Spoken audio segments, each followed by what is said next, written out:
My parents forced me to postpone my wedding for my sister's divorce, so they missed the best day of my life and lost me forever. I am Lexi, a 27-year-old female, and my entire family is mad at me. Before you judge me, please hear my story. I have a sister named Rose, who is 32 years old. She got divorced a few months ago, and it has been a tough time. I've been trying to be there for her, but if I'm being honest, Rose and I have never been close. She was not a good, big sister. She and her little group of friends tormented me for years, and my parents never intervened. I always felt like an outsider in my family. Fast forward to a few months ago when Rose got divorced. She has been a mess since then. She didn't work, so she had to move back in with our parents.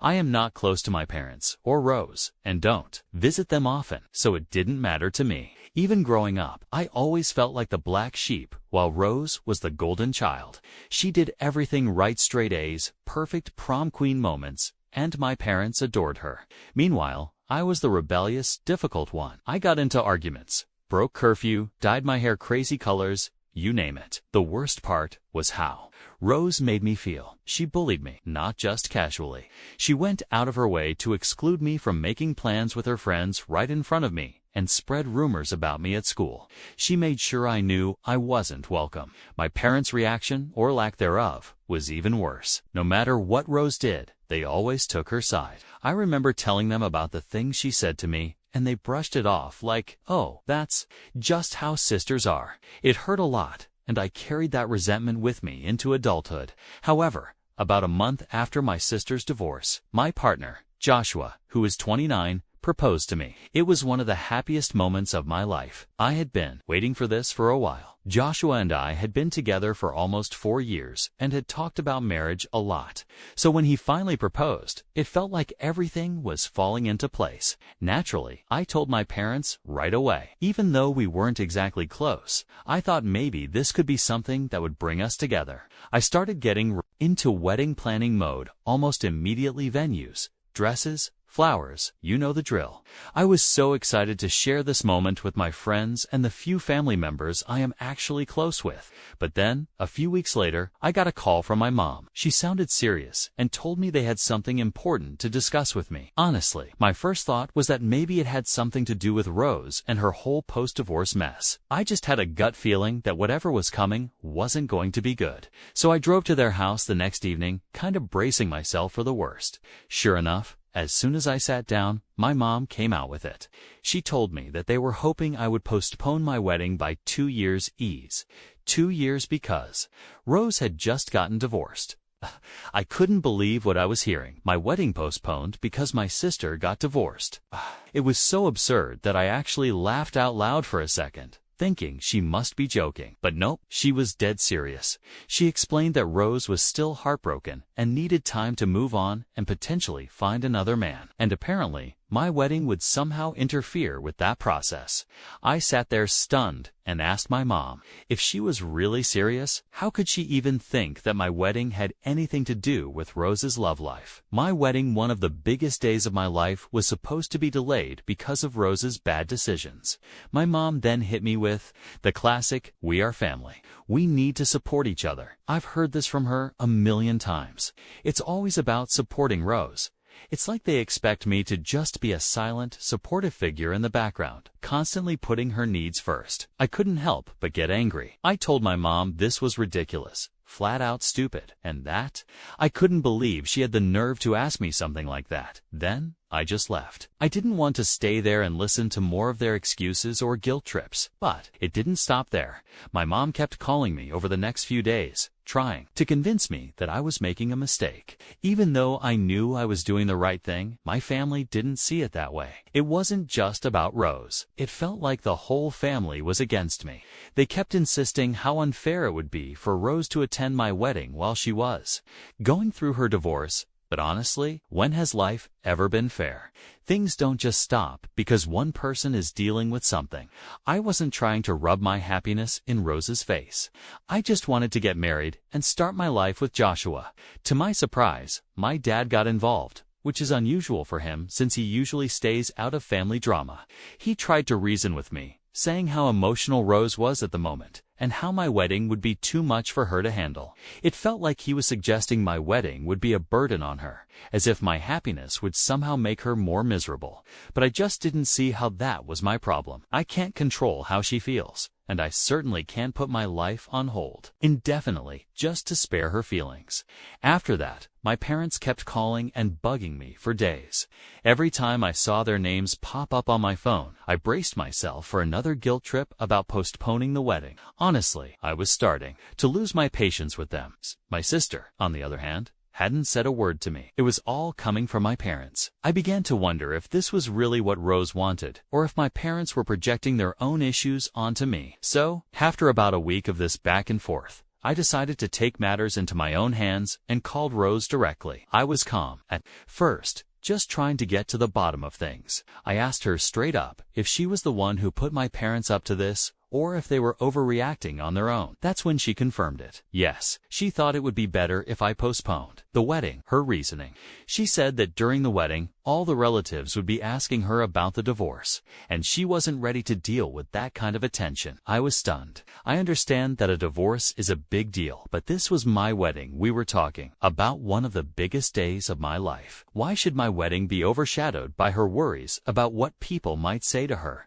I calmly told her that this was my wedding, and I highly doubted anyone would pester her about something so personal at an event that was supposed to be about Joshua and me. Let's be real. At weddings, people are too busy focusing on the couple, the food, the dancing, and their own lives. Who's going to go up to Rose and ask invasive questions about her failed marriage at my wedding? Of course, she wasn't willing to listen. She kept insisting that she wasn't emotionally ready to face everyone, and that if I cared about her at all, I'd consider waiting until she felt stronger and more prepared to handle the attention. The more she talked, the angrier I got. I finally laid it out for her. The wedding was going to happen, whether she liked it or not, and whether she or our parents showed up. I wasn't going to put my life on hold because she was insecure about people asking her uncomfortable questions. That was on her to deal with, not me. After hanging up, I called my parents right away and told them the same thing. I said, "Look, I love you guys, but I'm not postponing the wedding. If you want to support me, that would be great. If not, I'll understand, but the wedding is happening with or without you." My mom predictably started crying, saying I was tearing the family apart and that Rose needed time to heal. At that point, I had made up my mind. I wasn't going to back down. The wedding happened 3 weeks ago, and I married Joshua. It was beautiful, even though my parents didn't show up. I won't lie. Walking down the aisle alone was tough. Hot. Imagined that moment my whole life, and in my head, it always involved my dad by my side. But as I walked toward Joshua and saw his face light up with that huge smile, it hit me that I was doing this for us, not for my parents, not for Rose, but for Joshua and me. Honestly, that was enough. I felt at peace with my decision, surrounded by my closest friends and the people who truly support us. Once the ceremony was over, we headed to the reception, where things started to get a little more complicated. Most of my extended family had shown up, including aunts, uncles, and cousins who hadn't been involved in the drama, but they noticed. They noticed that my parents weren't there, and obviously, they were curious. People started asking, "Where are your mom and dad? Is everything okay?" I knew it was only a matter of time before I'd have to explain the whole messy situation. At first, I tried to dodge the questions, not wanting to make the day about family drama, but the curiosity just kept coming. Eventually, I sat down with a few aunts and cousins and told them everything. How my parents had demanded I postpone the wedding, how they wanted me to put my life on hold for Rose's sake, and how, in the end, they chose not to come when I refused to give in to their demands. I didn't sugarcoat it. I was tired of pretending everything was fine when it wasn't. Their reactions were a mix of shock and disbelief. Some of them were horrified that my parents would even ask something so ridiculous, while others were angry on my behalf. It felt like a weight was lifted off my shoulders, finally being able to share my side of the story. Honestly, it felt good to have some family members understand what I'd been dealing with. As the night went on, more people heard the story, and by the end of the night, It was pretty much common knowledge. I thought there might be some backlash, but instead, something unexpected happened. My parents started getting ostracized by the rest of the family. It was as if the whole situation had opened people's eyes to how they had been treating me all these years. Putting Rose first and expecting me to play second fiddle to her, people began reaching out to me, offering their support, saying things like, "I had no idea it was this bad, and you did the right thing by standing your ground." Then something even crazier happened. A cousin of ours, who's getting married next month, uninvited my parents from her wedding. Apparently, she didn't want that kind of negativity on her own big day. I wasn't expecting that at all, and part of me feels a little guilty, but at the same time, I can't help but feel validated. For years, I felt like an outsider, as if I was the one always causing problems or not being understanding enough. But now, people were starting to see that maybe it wasn't all on me. After my wedding, Joshua and I went on our honeymoon for a week, and it was honestly the best escape I could have asked for. We went to a beautiful beach resort, just the two of us, away from all the family drama. I didn't check my phone for the most part, just soaking in the peace and quiet. I knew there would be messages from my parents and probably my sister, but I just couldn't deal with it during the honeymoon.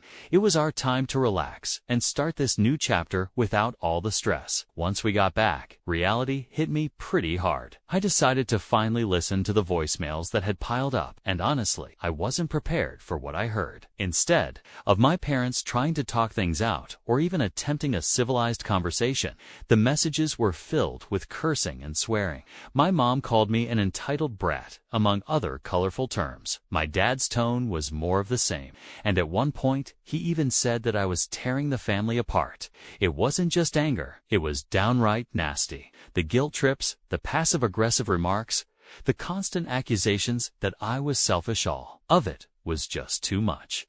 I ignored the messages at first, thinking they'd calm down after a few days, but that didn't happen. In fact, things escalated. They started calling even more frequently, leaving voicemails filled with the same toxic content. When I blocked their numbers, they found other ways to reach out: email, Facebook, and even Instagram.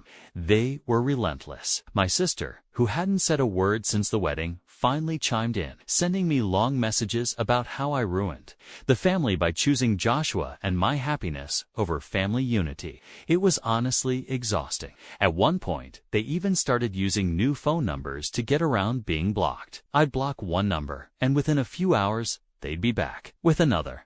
It felt like I was playing some twisted game of whack-a-mole. But instead of moles, it was just toxic family members who couldn't take no for an answer. I'll admit, I started to get really frustrated. What do you do when your own family just won't leave you alone? Every time I tried to take a step back and focus on my own life, they found a way to pull me back into the drama. It was like they couldn't let me go. I've been coming to terms with the fact that I can be happy without my parents. I no longer need their constant approval or validation. I talked to Joshua about it, and he's been incredibly supportive. He suggested everything from changing my phone number to completely cutting off contact. But part of me feels conflicted. They're still my parents. After all, even after everything they've said and done, there's this nagging feeling of guilt, like I'm somehow the bad guy for blocking them out. At the same time, I know I can't keep allowing them to treat me this way. I tried explaining to them how their behavior affects me, but they weren't interested in hearing it. My mom just kept saying things like, "You're choosing your husband over your own family, and you'll regret this when we're gone." It's classic emotional manipulation. At this point, I don't think they care to understand my side. It feels like they just want control. They seem upset that I've broken free from their influence, and they're doing everything they can to reel me back in. Honestly, I'm at a loss. A part of me thinks I should cut them off, completely change my number, delete them from social media, and go full no contact. But then there's that nagging voice in the back of my mind telling me I'll regret it. What if one day I wish I had handled things differently? Or maybe they'll finally come around and realize how toxic their behavior has been. But let's be real, what are the chances of that actually happening? From everything I've seen, they're not going to change. If anything, they seem to be doubling down, acting like I'm the one who betrayed them by standing up for myself. I can't keep living like this, constantly walking on eggshells, waiting for the next wave of guilt-laden messages to roll in. So, Reddit, I need advice. What can I do to finally put an end to this? Has anyone else been in a similar situation with family members who just wouldn't stop harassing them? How did you handle it? Is going no contact really the best option here, or is there some middle ground I haven't considered? I feel like I've tried everything, but they just won't let go. I want to move on with my life and focus on my marriage, but it feels like my family is determined to keep me trapped in this cycle of guilt and obligation. Any advice would be appreciated. Update. A lot of you have been asking what life was like when I was younger, so I figured I'd share a bit more about my family dynamic. Honestly, there's no huge dramatic story or a single moment that made me realize my family didn't have my back. It was more of a slow and steady realization that I was growing up in a house where I didn't feel emotionally supported or understood. It's hard to explain without sounding ungrateful, because, on paper, my parents did what they were supposed to do. I had food, clothes, went to school, and we went on family vacations sometimes, but I never felt like I was actually loved or truly valued growing up. My parents were always way more focused on my oldest sister, Rose.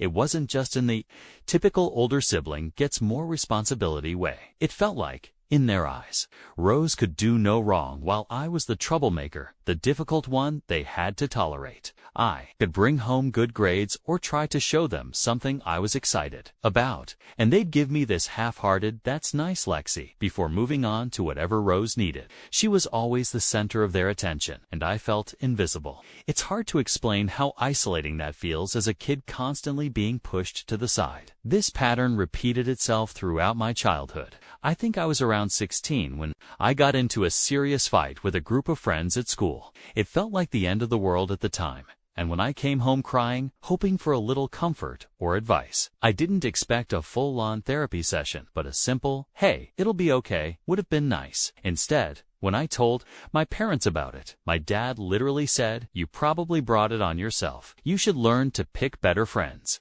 That was it. No hug, no encouragement, just blame. Meanwhile, if Rose came home with even the smallest issue, they'd drop everything to help her through it. And speaking of Rose, let's talk about her for a second. She wasn't exactly the model of a supportive older sister. In fact, she went out of her way to make my life miserable. Whenever she could, my sister had this little clique of friends who were just as stuck up as she was.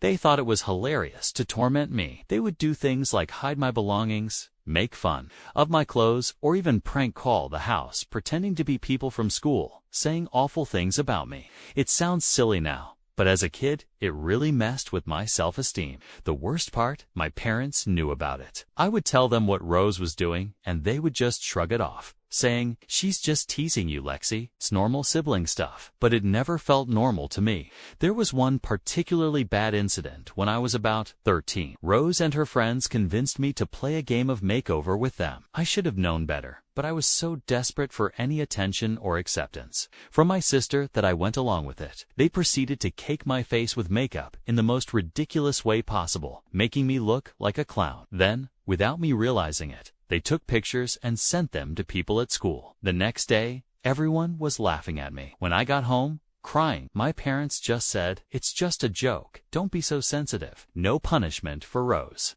No sympathy for me, just the same old deal with it attitude. Looking back, I realized that these experiences were the building blocks for the relationship or lack thereof that I have with my family today. I spent years trying to win their approval, to make them see me as someone worthy of their love and attention, but it never worked. They were too busy with Rose and her problems to care about me or what I was going through. Honestly, I think that's why I've become the person I am today, someone who has learned to be independent and stand up for herself, even when it's hard. That's why, when the whole wedding situation happened, it wasn't the first time I felt let down by my family. It was just the tipping point. I had spent years being the second choice, the afterthought. When they asked me to postpone my wedding for Rose's sake, it felt like the final straw. It was as if they hadn't learned anything from all the times they had put her first and me last. They expected me to keep playing the same role I'd always played, the one who sacrificed her happiness for the sake of family unity. But I couldn't do it anymore. I finally chose myself, and honestly, it feels like a huge relief. So yeah, that's the gist of my childhood. Nothing super dramatic, but a whole lot of emotional neglect and favoritism that left its mark. It's taken me a long time to realize that it's okay to put my needs first, and that just because they are family doesn't mean I have to tolerate toxic behavior. I've got Joshua now, and we're building our own little family where I feel loved, supported, and respected, which is something I never really had growing up. Thanks for reading, and I appreciate everyone who has reached out with advice and kind words. It really means a lot, and I'm learning that it's okay to set boundaries, even with family. It's tough, but I know I'm doing what's best for me. Update 2. Hi guys. I wanted to give you all a few updates because a lot has happened since I last posted. About a week after Joshua and I got back from our honeymoon, my parents, unsurprisingly, found another way to get under my skin. They sent me a message saying they wanted my childhood stuff out of their house and that I should come and pick it up on Sunday. The message was cold and abrupt, but at that point, I was pretty much over it. I figured I'd just go grab my things, and that would be that. So I replied with a simple okay, trying not to make a big deal of it. However, when I actually drove over there, with Joshua by my side for support, what I saw was beyond ridiculous. All of my stuff was already out on the lawn, piled up like a garage sale no one wanted to buy from, and not just neatly placed. It looked like they had tossed everything out haphazardly, as if it had been sitting there for hours. Maybe even days. Some of my old books were damp from being exposed to the morning dew, and a bunch of clothes and childhood toys were dirty, as if they had been left in the grass for a while. I could see some water stains on things I actually cared about, old photo albums and sentimental keepsakes. It felt like they couldn't wait to get rid of me, and my stuff was just collateral damage. I was furious. I mean, who does that? It wasn't even about the stuff. It was about the principle of it all. The blatant disrespect was overwhelming. It felt as if they were sending a message saying, "We're done with you." As angry as I was, I knew they were expecting me to blow up, to yell, cry, or demand answers. I could practically see my mom watching from the window, waiting for me to react. But honestly, I wasn't going to give them the satisfaction. So instead of flipping out, I kept my cool. I calmly turned to Joshua and asked him to help me load everything into the truck. We didn't speak to my parents, didn't knock on the door, or ask for an explanation. We just loaded up the truck in silence. I think Joshua could tell I was holding back a lot, but he didn't say anything. He just helped me get it done. It was strange though, because as we were packing everything up, I realized something. I wasn't sad. I wasn't heartbroken or devastated. I was just relieved. This was the last thing I needed to fully close the chapter on my relationship with my parents. In a strange way, them throwing my stuff out felt symbolic. It was as if they were finally showing me, in no uncertain terms, that I wasn't welcome in their lives anymore. Instead of being upset, I felt free from the emotional games, the guilt trips, and the constant expectation that I was supposed to bend over backward to fit into a family that never really made space for me. It felt like they were cutting the final tie, and honestly, I was more than ready to let it go. Update 3. Hello everyone. I know it's been a few months, but something wild happened, and I just had to share it with you all. So, remember my sister Rose, the same sister who was too heartbroken and devastated after her divorce to attend my wedding? Well, she's getting married next week. I swear I'm not making this up. The woman who claimed she needed at least 2 years to move on is walking down the aisle in less than 7 days. The irony is just too much. And you know how I found out. Not from her. Not from my parents, because they haven't spoken to me since the wedding debacle, but from one of our cousins. She sent me a screenshot of their engagement announcement on social media. I was sitting at home, minding my own business, when boom, there it was. Rose all happy and in love, showing off her ring with her new fiancé, as if none of the drama from the past year ever happened. I had to laugh. I couldn't even be mad. It's honestly hilarious at this point. What's even crazier is that I've heard absolutely nothing from my parents or Rose about the whole thing. No invitations, no updates, nothing. And you know what? I'm totally okay with it. It feels like they've officially written me off. And honestly, the feeling is mutual. After everything that's happened, I don't even care to be involved in their lives anymore. It's kind of liberating, to be honest. I'm not sitting here waiting for their approval or worrying about what they think of me. I've moved on, and clearly, so have they. So that's it. Rose is getting married. My parents are doing their thing, and I'm over here living my best life with Joshua. Life is good, and I'm not looking back. Thanks again, Reddit. You guys have been amazing, and I wish all of you the best in whatever you're going through.